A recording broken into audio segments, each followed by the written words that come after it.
entre um e outro é de 2,5 metros a 3 metros em qualquer circunstância. Até agora nós não tivemos nenhum colaborador nosso que tenha tido a gripe, a virose. É um cuidado muito grande, uma saudade muito grande do meu neto, dos meus filhos que estão lá em Mato Grosso do Sul, do meu pai, da minha mãe. Esses eu falo com eles normalmente por telefone, vendo as imagens.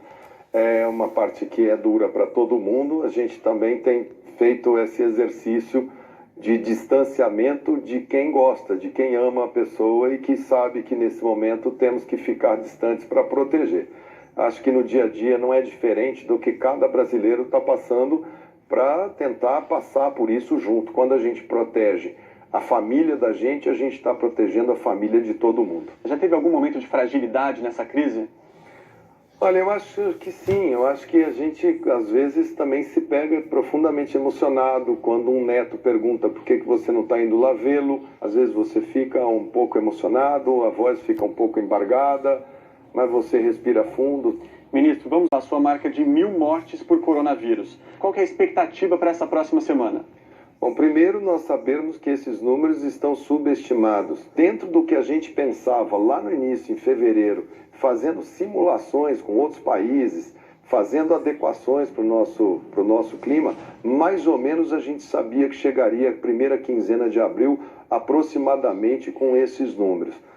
Sabemos também, desde o início que fizemos as projeções, que a segunda quinzena de abril seria a quinzena que aumentaríamos e que o mês de maio e junho seriam os meses de maior estresse para o nosso sistema de saúde. Nós estamos agora vivendo um pouco do que fizemos 2 semanas para trás.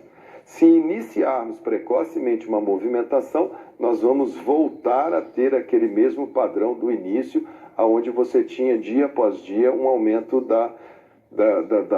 do surgimento de brotes epidêmicos. A gente imagina que o mês de maio e o mês de junho serão os 60 dias mais duros para as nossas cidades.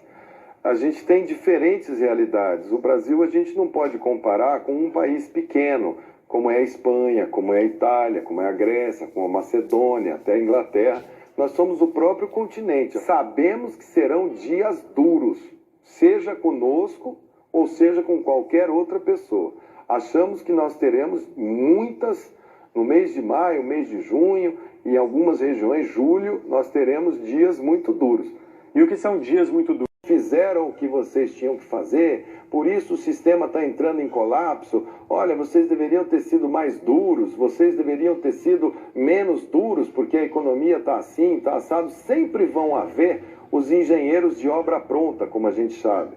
Pessoas que depois que você trabalha, que você faz o possível e o impossível para enfrentar uma situação, que depois da situação passada fala assim, ah não, mas isso deveria ter sido feito assim ou assado. Nós teremos uma confrontação entre o que somos e para onde queremos ir constante nesses meses agora que temos pela frente. Serão aí 2 a 3 meses de muito questionamento das práticas de todos. E obviamente que o Ministério da Saúde vai ser o ministério mais questionado de por que isso, por que aquilo. Então essas semanas agora, o comportamento da sociedade é o que dita. Esse vírus, a história natural dele, como ele vai se comportar aqui, quem vai escrever essa história é o comportamento da sociedade. Não é essa coisa da polícia, do decreto, é como cada um de nós brasileiros vamos ter a consciência do cuidado individual sendo o responsável pelo cuidado coletivo.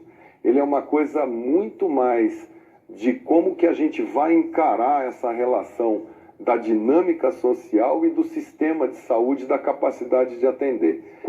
Esse número, ele é muito, ele muda muito ao sabor de como que a gente vai comportar. Se a gente não fizer absolutamente nada e tocar nossa vida como se nada tivesse acontecendo, se a gente falasse assim, olha, vamos todos trabalhar, deixa só quem tem mais de 60 anos em casa, como que o Brasil vai lidar com isso? Aí você tem de números menores, você tem cenários extremamente otimistas e você tem cenários extremamente pessimistas.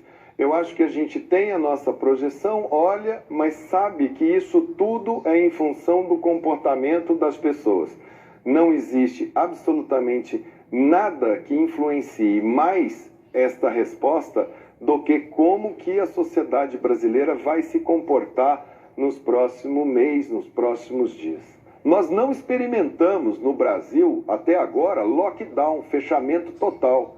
Nós estamos com uma diminuição de mobilidade social importante, chegamos a ter uma diminuição expressiva, né? Relaxamos, estamos aí em torno de 50%, 55%, já chegamos a ter 70%. Se cada empresário, se cada setor achar que o dele é essencial e que ele tem que trabalhar e começar um efeito que a gente chama um efeito cascata, né? Se a gente começa a dizer que tudo é essencial, tudo precisa funcionar, nós vamos trabalhando dessa maneira, o Ministério da Saúde vai mostrar. Na outra semana, olha, essa atividade fez isso aqui com cada uma das cidades.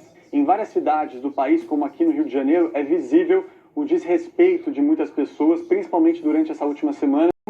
Eu acho que tem muita gente que gosta da internet, que vê na internet alguma fake news dizendo que isso é uma invenção de países para ganharem vantagens econômicas. Outras pessoas que acham que isso é porque existe algum complô mundial contra elas, como se tivesse alguma solução com um passe de mágica e que não precisasse que ninguém fizesse qualquer tipo de sacrifício. Quando você vê as pessoas entrando em padaria, entrando em supermercado, entrando em situações, fazendo aquelas filas uma atrás da outra, encostadas, grudadas, pessoas que estão aí fazendo piquenique em parque, aglomeradas, isso é claramente uma coisa equivocada. Ministro, a partir de amanhã, o Ministério da Saúde vai distribuir para os estados mais de 1 milhão de testes, né? Entre testes rápidos, PCR, mas esses testes têm como foco profissionais de saúde, de segurança e seus familiares. Quando é que vai ter, de fato, um teste em massa da população? Não existe capacidade de se fazer uma testagem de 200 milhões de habitantes. E às vezes você faz o teste e ele dá negativo, você tem que repetir esse teste com a mesma pessoa uma vez, 2 vezes, 3 vezes, 4 vezes. Então a gente vai trabalhando basicamente com os trabalhadores que nos são mais importantes no momento. E nós vamos testar principalmente aqueles que a gente mais precisa que voltem ao trabalho. Porque se um médico, uma enfermeira se contaminou e já tem os anticorpos, ele trabalha com muito mais tranquilidade e a gente sabe que ele não vai mais adoecer daquela doença. Então esse teste a gente primeiro faz para eles. Também faremos esse teste para o pessoal que é da segurança, porque são serviços muito essenciais. Agentes penitenciários, bombeiros, policiais militares, policiais da segurança, que precisam também dessa informação. Então esses são os dois grupos de trabalhadores. O problema é que a gente tem hoje um mercado extremamente concentrado, extremamente aquecido, que não tem teste suficiente para o planeta Terra. Então, se a gente se comprometer que nós vamos testar todos os brasileiros, hoje não seria correto frente ao mercado que a gente vê. O planeta Terra inteiro quer o mesmo produto que nós queremos, o que, portanto, nos faz ter muita cautela em termos de nos comprometer com se nessa semana teremos ou na outra.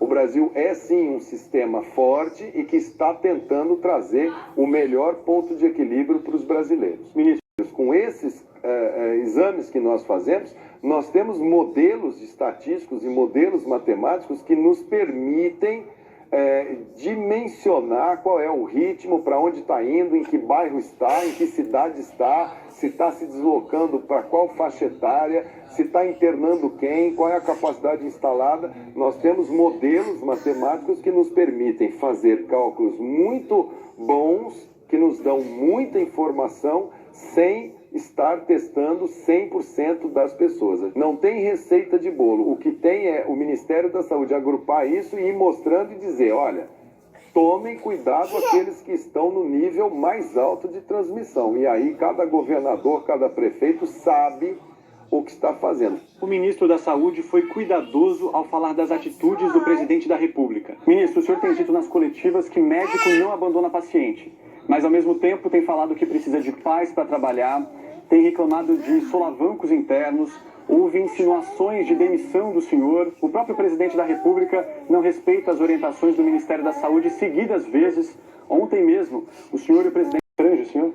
Olha, ela preocupa, porque a população olha e fala assim, mas vem cá, será que o ministro da Saúde é contra o presidente, né?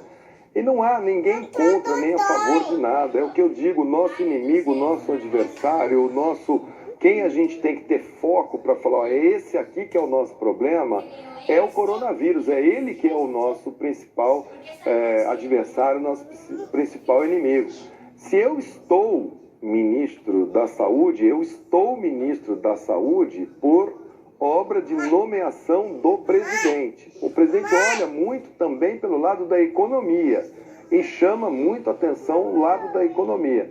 O Ministério da Saúde entende a economia, entende a cultura, entende a educação, mas chama pelo lado de equilíbrio de proteção à vida. Eu espero que essa validação dos diferentes modelos de enfrentamento dessa situação possa ser comum e que a gente possa ter uma fala única, uma fala unificada, porque isso leva para o brasileiro uma dubiedade. Ele não sabe se ele escuta o ministro da Saúde, se ele escuta o presidente, quem é que ele escuta, né? E numa situação como essa, a quem ouvir? A gente pode ter uma disciplina e pedir muita disciplina para as pessoas. Por favor, disciplina significa faça você também o seu sacrifício para a gente bloquear o máximo possível. Eu não posso